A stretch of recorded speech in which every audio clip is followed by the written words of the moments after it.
Well, God bless you, and I hope you guys are having a fantastic evening. Again, as I always say, it's always a fantastic evening for me when I am able to share the word and be able to help people grow and come closer to God and find Him.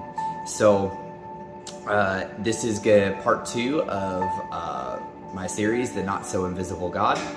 And before I get in, I'm just going to go ahead and pray. So, Father, in the name of Jesus Christ, I thank you for this evening, and I just thank you for each and every person that is out there, and they may be searching for you, they may be hurt or just lost along the way, and I just thank you for you just opening their eyes so they can truly see you for who you really are, and how much you do love them and care for them, and how much you want for them in their lives, and what a blessing it is to truly serve you. So I thank you for this sharing, and I thank you for you just giving me the words that's needed to touch hearts. And I thank you for this in the name of Jesus Christ. Okay, guys. So a big question that is normally brought up. This typically comes from the agnostic belief that they really don't believe anything. So it's neither the disbelief in God or the belief in God. Typically that falls on they believe in themselves. And if you're kind of fall into that, like some people are pretty hardcore about it, and some people are, that's just kind of what they go with. And the question that is always, well, why can't I just be a good person? Why can't I just do what I want to do? Why does God demand love? And if in the end, God will sort it out. And if He's a good God, He will, let me into heaven. I'm just going to play the neutral zone. And that is in direct contradiction to the word. But again, you have the free will. First off, God doesn't demand love from you. He wants you to love Him freely. And nowhere in the Bible is He gonna say, I demand that you love me. It doesn't go that way. It's His request. It is something that He wants you to do, because He loves you and He wants you to love Him back. That's why we have free wills, because He wants you to freely do things because you want to do them, not because you're forced to do them. But there is boundaries that have been set, and a lot of people like to play the neutral zone. And there is no such thing. There's no such thing as a gray area with God. You either serve God or you are serving the devil, the adversary, the god of this world. Those are your only two options. And even if you're not directly serving Satan himself, you can indirectly be doing that by serving yourself and thinking that, well, it's because it's me. That's exactly what happened to Adam and Eve. They were tricked into independence and serving themselves and independence from God. So that's how the world itself is in the position, it got into the position that it's in right now, is because of that mentality. So, like I've always said this, there's always the answers in the Word. So I want to go to John 14:6, and it says, Jesus told them, I am the way, the truth, and the life. No one can come to the Father except through me. If you had really known me, you would have known who my Father is. From now on, you do know Him and have seen Him. And then we pop on over to Matthew 6:24. No man can serve two masters, for either he will hate the one and love the other, or else he will hold to the one and despise the other. You cannot serve God and mammon. You cannot serve God and the world.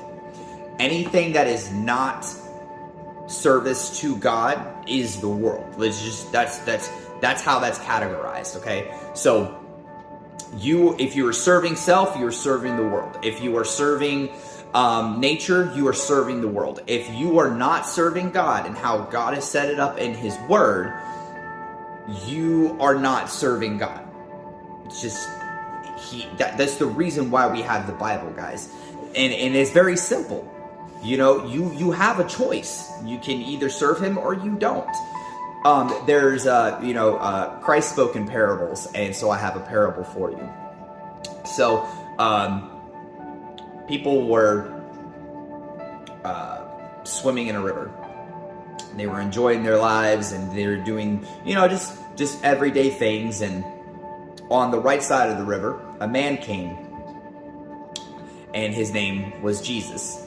And he told them, he said, "I am the truth, the light, and the way. Follow me, come and see, and I will give you the desires of your heart as long as you love and serve me, and I will give you great things in your life, and you will have an eternity to spend with me in bliss. But you have to follow me." So many people got out of the river, and they went to the right side of the river, and they followed Jesus. Another man, his name was the devil. He came to the river and said, "I will give you everything instantly. I will give you wealth. I will give you great parties. You could do whatever you want. You could have all the women and the men that you want, as long as you come and you serve and you follow me." A lot of people came out of the river, and they went and to the left side of the river, and they partied, and they lived life, and they lived very lavishly. But there were some that decided they were just going to stay in the river. They didn't want to go to either side. So they lived their lives, and on the right side they prayed, and they worshipped, and they lived what seemed to be a pretty peaceful life. And of course it did have its issues, but on the left side, they partied. They had a crazy time. They were, they had all everything that they could want right then. Well, one day, a trumpet sound, and everybody stopped. And all of a sudden, the skies opened up, and everybody on the right-hand side, they're gone. And everybody on the left-hand side, the ground opened up, and smoke and flames came out, and everybody fell inside.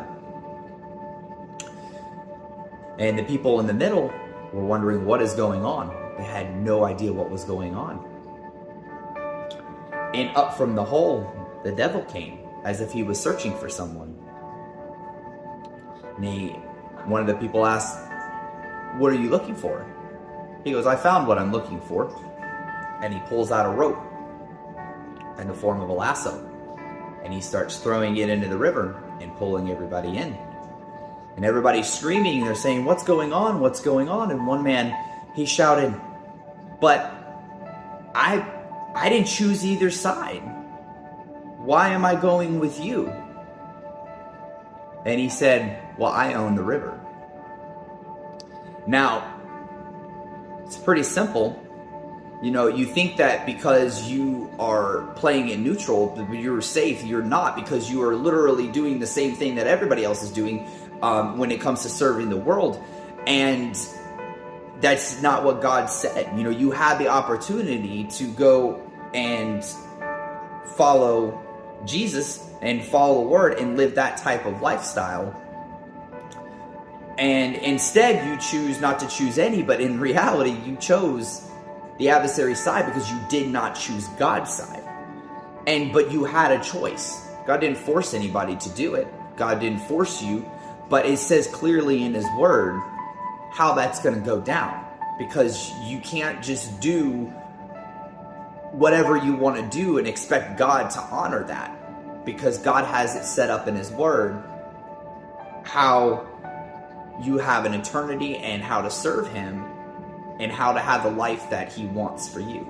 So hopefully that gives you some information on being neutral, being agnostic, and there's a lot of truth in that. So I hope you think that over, and hopefully you'll start to see some things. So you are blessed, you are loved, and have a great rest of your evening.